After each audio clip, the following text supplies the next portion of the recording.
Salam Media Sriwijaya.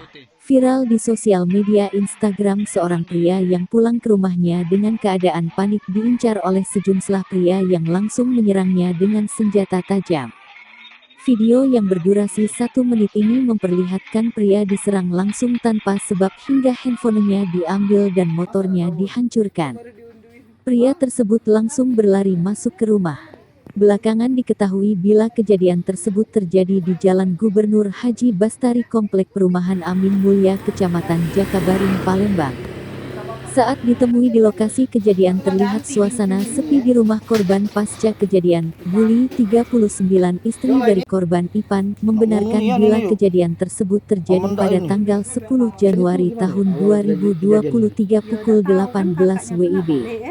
Dak tahu kakak suaminya, dari pulang kerja terus datanglah mereka nyerbu tanpa sebab menggunakan parahnya kepada wartawan, Jumat tanggal 13 Januari tahun 2023. Ia mengungkapkan bila pelaku tersebut berjumlah 7 orang yang 1 diantaranya dikenal oleh korban.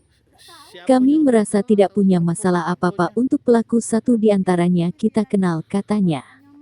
Ia menuturkan, suaminya tersebut setelah kena sabetan masuk ke dalam rumah hingga membuat situasinya di rumahnya teriak histeris. Dari keterangannya atas peristiwa tersebut motor, handphone, jendela, dan pintu rumahnya hancur dirusak. Atas tindakan tersebut korban Ipan yang bekerja sebagai buruh bangunan ini dilarikan ke rumah sakit lalu membuat lapor. Jadi yang nolong siapa? Atek kami inilah sudah nguncir ke rumah lari.